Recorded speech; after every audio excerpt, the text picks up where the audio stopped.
Ecuador, por lo tanto, no solamente sufrió la consecuencia de esas políticas, expulsando gran parte de su población, sino que además está recibiendo las consecuencias de una guerra absolutamente injusta y de las políticas criminales, de políticas terroristas de Estado por parte del gobierno de Álvaro Uribe y de todos los gobiernos anteriores, gestando cerca de 500.000 refugiados en la frontera colombiana.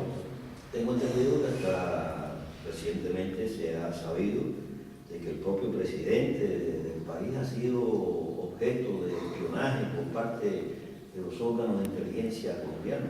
Claro, daría pie para poder conversar un poco de lo que ha sido, en lo que ha convertido el señor Álvaro Uribe Vélez desde el año 2000, en lo que convirtió al Departamento de Seguridad del Estado.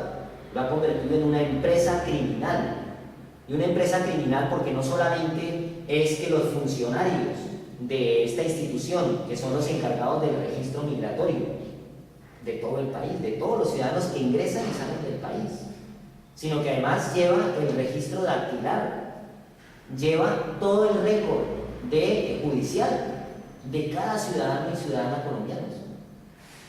Dentro del aparato del DAS crearon un equipo de espionaje específico que se llama el G3 y otros, porque hay el G3, el GONI, hay un sinnúmero de organismos que han llevado un seguimiento permanente de la gente de oposición, de los defensores de derechos humanos, de la Corte Suprema de Justicia, de la oposición política, en fin, de dirigentes sociales y políticos, dirigentes sindicales, pero no solamente dentro del país, sino también hecho seguimientos a la situación de cualquier cosa que se oponga a las políticas del gobierno de Uribe, incluso fuera de las fronteras. Aquí en Europa también ha habido coparticipación. Muchos de nosotros hemos sido chuzados, han sido, digamos, copiados sistemáticamente las comunicaciones por correo electrónico, por telefonía móvil, etc.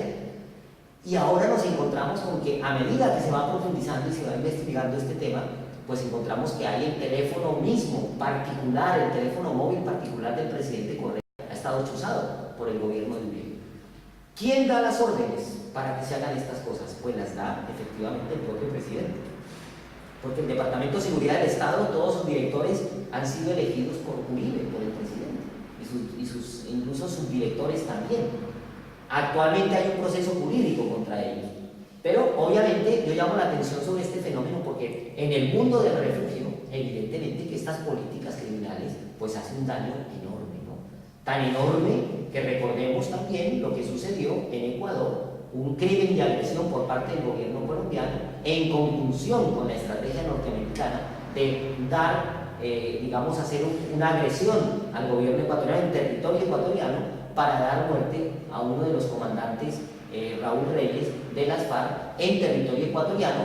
Pero no solamente fue a Raúl Reyes, murieron mexicanos también murieron mexicanos porque se estaba en un encuentro latinoamericano de teatro social y solo quedó una sobreviviente, que ahora está... que también la quieren criminalizar. También la quieren criminalizar. Hablábamos de Ecuador, fíjense lo que significa toda esta problemática, que no solamente es la gente que se va, sino la gente que ingresa como refugiada, y también se está dando un fenómeno desde la parte de Perú, que hay casi 400.000 trabajadores peruanos, que dado que la economía ecuatoriana está dolarizada, prefieren trabajar en Ecuador para ganar en dólares, que les renta más que simplemente quedarse en Perú trabajando. Esto hace que Ecuador sea un país muy especial en términos migratorios, pero sobre todo tiene que ver con lo siguiente.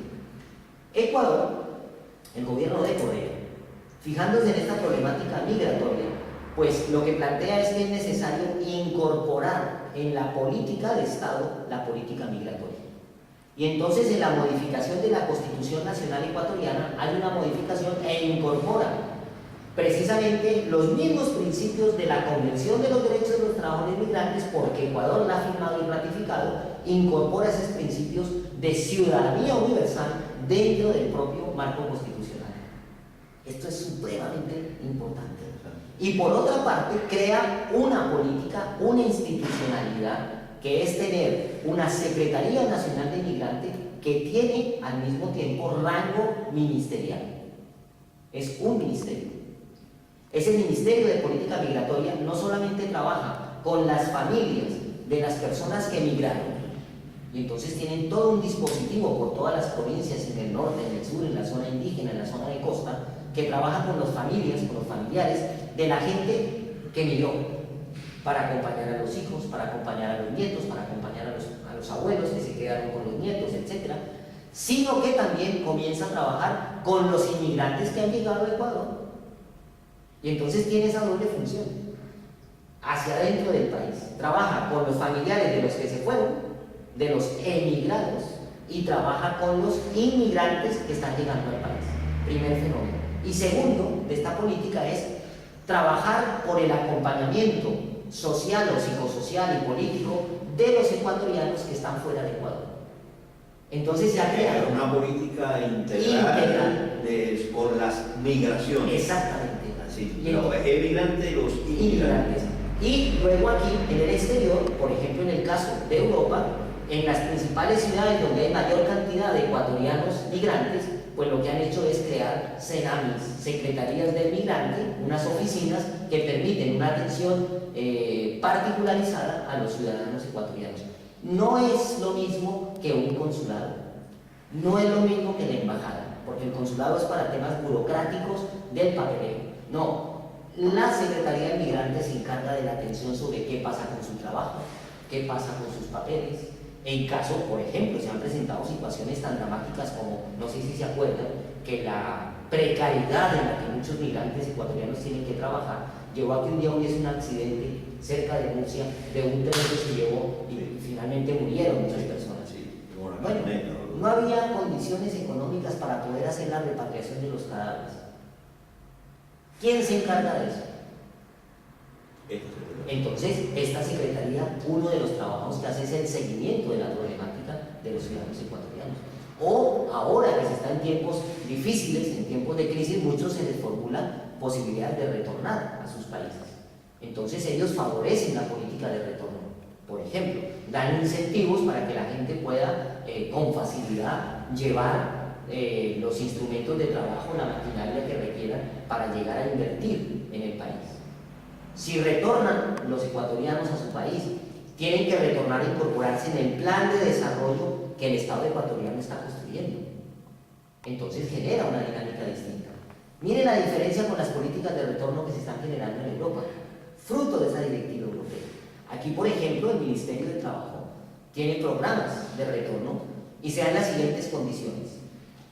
Si usted va a retornar, lo que puede hacer, si está en el paro, se le puede dar la totalidad del paro para que retorne. Para que usted pueda tener derecho al paro, debe tener una situación regular, estar regularizado, tener papeles. Si tiene papeles, eso significa que los 3 primeros años que no tuvo papeles, si ya lleva 3 años, estuvo trabajando sin tener papeles. Cuando logró los papeles, es decir, cuando ya pudo regularizar su situación por arraigo social, que es como se denomina, una vez los tiene regularizados, es porque hubo un contrato de trabajo que alguien le hizo. Y ese que le hizo el contrato de trabajo se comprometió a pagar la seguridad social. En muchas ocasiones lo que hacen es que el propio inmigrante se paga la seguridad social para poder tener derecho a los papeles. Eso significa que como mínimo usted tuvo que trabajar 4 años seguidos, por tanto ya lleva 7. De esos 4 años que usted trabajó, o más, es la cantidad de dinero que a usted le pueden dar al final de todo ese proceso, digamos que sean 10.000 euros de pago al que usted tiene derecho. Es decir, el tiempo de 2 años.